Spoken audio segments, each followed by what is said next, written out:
एक गांव में नीरज नामक एक सुंदर बालक था। वो अपने पिताजी, विमाता और उनके 2 बेटियों के साथ रहता था। उनके नाम थे रम्या और चित्रा। उसकी विमाता और उनके बेटियां नीरज की ओर बहुत कठोर रहते थे। घर के सारे काम उनकी बेटियों से नहीं बल्कि नीरज से करवाती थी। नीरज, कहाँ हो तुम? सुबह मेरे लिए उठने के बाद चाय लाना भूल गए क्या? ऐसे बिस्तर पे लेटे हुए चिल्लाती है जब नीरज चाय लेके आता है। नीरज, मैंने तुमसे मेरे कपड़ों की इस्त्री करने के लिए कहा था, तुमने किया? आप ही के पास लेके आ रहा हूँ दीदी। सुबह उठ के सारे काम करने पर नीरज थक के सो जाता था। एक दिन नीरज अपने विमाता को पानी दे रहा था जब थोड़ा पानी गलती से उन पे गिर जाता है। अपने विमाता से मार खाने के डर से वो घर से भाग जाता है। जहां भी जाओगे घूम फिर के तो तुम वापस घर ही आओगे, तब देखती हूँ। ऐसे वो घर से निकलकर चलते चलते बहुत दूर चला जाता है। न जाने अब मैं कहाँ हूँ। बहुत रात हो गई है, मुझे यही कहीं सोना होगा। ऐसे वो उसके चारों ओर देखता है। कोई भी ना होने पर घबरा जाता है। तब उसे एक बड़ा बंगला नजर आता है। शायद वहां कोई होगा। ऐसे सोचकर वो बंगला के अंदर जाता है। बंगला अंदर से बहुत पुराना था और सारे सामान इधर उधर बिखरे हुए थे। कोई है?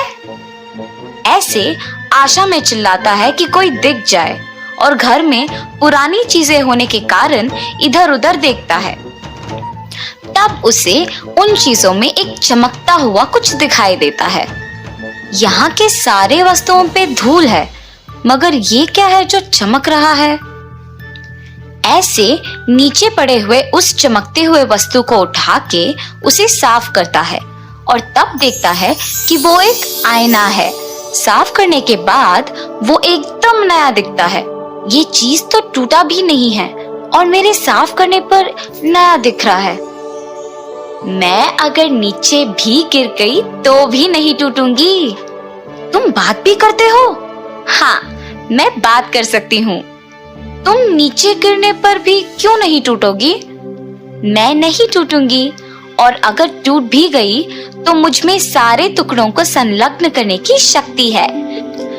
तुम्हारी विमाता के हाथ मार खाने के डर से तुम भाग के बाहर आए हो ना? हाँ, तुम्हें कैसे पता? मुझे सब पता है, मैं कुछ भी कर सकती हूँ। अच्छा, तुम सब कुछ कर सकती हो ना? तो मैंने सुबह से कुछ नहीं खाया है, मुझे बहुत भूख लग रहा है। मुझे खाने के लिए कुछ दे सकते हो? जरूर, मुझे देखकर तुम्हारा मनपसंद खाना को मांगो। नीरज जैसे ही आईने को देख के अपना मनपसंद खाना मांगता है, वो उसके सामने प्रत्यक्ष होता है और वो आश्चर्यचकित रह जाता है। तुम सच में कुछ भी कर सकते हो, तुम जादुई आईना हो। उसका मनपसंद खाना उसको मिलते देख नीरज सब भूल जाता है और खाके वही आराम से सो जाता है।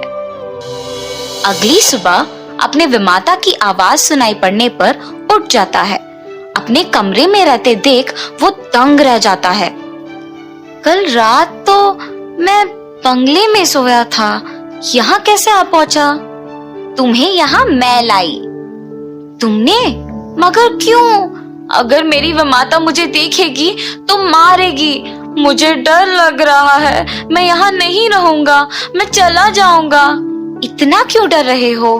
क्या तुम्हारी विमाता अच्छी नहीं है? मेरी विमाता बहुत अच्छी है, पर उनको मैं पसंद नहीं हूँ। अगर वो मुझे पसंद करती तो मेरी बहुत अच्छी देखभाल करती। तो फिर अपने विमाता में बदलाव क्यों नहीं लाते तुम? मैं उनसे कैसे कहूँ कि मुझसे अच्छे से पेश आए? मैं तुम्हारी मदद करती हूँ, तुम डरो मत। तुम्हारे बहनें स्कूल के लिए तैयार हो रही हैं। तुम नहीं जाओगे? मुझे बहनों के साथ स्कूल जाना बहुत पसंद है, पर मेरे लिए कपड़े और पुस्तकें खरीदना पड़ेगा, इसीलिए मेरी विमाता मुझे नहीं भेजती है। तुम कुछ भी कर सकते हो ना, मुझे कपड़े और पुस्तकें दिला दो। नीरज आईना में देखकर जब ये कहता है तो तुरंत वो प्रत्यक्ष हो जाते हैं। मैं भी बहनों के स्कूल जाने से पहले सारा काम खत्म करके उनके ही साथ स्कूल चले जाऊंगा। तब उसकी विमाता उसे घर के काम करते हुए देखती है। मैं वैसे भी अकेले ये सब काम नहीं कर पा रही हूँ। अगर मैं नीरज को डांटूंगी तो वो वापस भाग जाएगा और मुझे काम अकेले करना पड़ेगा। ऐसे सोचकर नीरज को देखने पर भी वो कुछ नहीं कहती है। नीरज स्कूल जाने की उत्साह में अपने विमाता के बारे में भूल जाता है। काम जल्दी खत्म करके यूनिफॉर्म पहन के अपने बहनों के साथ वो भी स्कूल के लिए निकल जाता है। नीरज को अपनी बेटियों के साथ साथ स्कूल चले जाना उसकी विमाता देखती है। नीरज ने सारा काम बहुत जल्दी कर लिया और आज स्कूल भी चला गया। उसको नए कपड़े कहाँ से मिले? ये बात मुझे उसके स्कूल से आने के बाद पूछना होगा। और उसके स्कूल से आने वक्त तक इंतजार करती है। नीरज के स्कूल से आने के बाद मुझे उससे प्यार भरी बातें करके उसको पूछना होगा कि उसके नए कपड़े खरीदने के पैसे कहाँ से मिले। इतने में नीरज उसके बहनों के साथ स्कूल से वापस आता है। माँ, नीरज के हमारे साथ स्कूल आना मुझे बिल्कुल नहीं पसंद। हाँ माँ, मुझे भी। उनके माँ नीरज के नए कपड़े और पुस्तकों के बारे में जानने के लिए उन्हें चुप करवाती है। चित्रा, भैया को ऐसे नहीं बोलते। नीरज, इधर आओ बेटा। ऐसे प्यार से बुलाकर उसको अपने बगल में बिठाती है। बेटा, स्कूल का पहले दिन कैसे लगा तुमको? नीरज को जब विमाता उसकी माँ की तरह प्यार से पेश आना देख उसे बहुत खुशी होती है। काश मेरी विमाता हमेशा मुझसे ऐसी ही बात करती। नीरज, बेटा तुम्हें ये स्कूल यूनिफॉर्म, बैग और पुस्तकें कहाँ से मिले? विमाता, ये सब मैंने नहीं खरीदा। और ऐसे नीरज उनको जादुई आईने के बारे में सब कुछ बताता है। बेटा, मुझे वो आईना दिखाओगे? जी विमाता, अभी लेके आता हूँ। आईना लेकर अपने विमाता को देता है और उस आईने की कहानी उसकी बहनें भी सुनती हैं। माँ, मैं पहले मेरी मनपसंद चीजें मांगती हूँ, मुझे वो आईना दो ना माँ। माँ, बड़ी बहन होने के नाते मुझे वो आईना पहले मिलना चाहिए। मैं पहली अपनी मनपसंद चीजें मांगूंगी। तुम दोनों लड़ो मत। चित्रा ने पहले पूछा तो पहले उसे मिलेगा ये। पहले जादुई आईना चित्रा को मिलने पर वो बहुत खुश होती है। मुझे सबसे खूबसूरत बनाओ। ऐसे कहते ही चित्रा बहुत सुंदर बन जाती है और फिर आईना रम्या को दिया गया। मुझे मेरी बहन से भी सुंदर बनाओ। ऐसे मांगते ही रम्या चित्रा से भी ज्यादा खूबसूरत बन जाती है, पर उससे संतुष्ट ना होकर लालच से वो आईने से और खूबसूरत बनाने के लिए मांगती है और तुरंत उसकी सारी सुंदरता खोकर वो बदसूरत बन जाती है।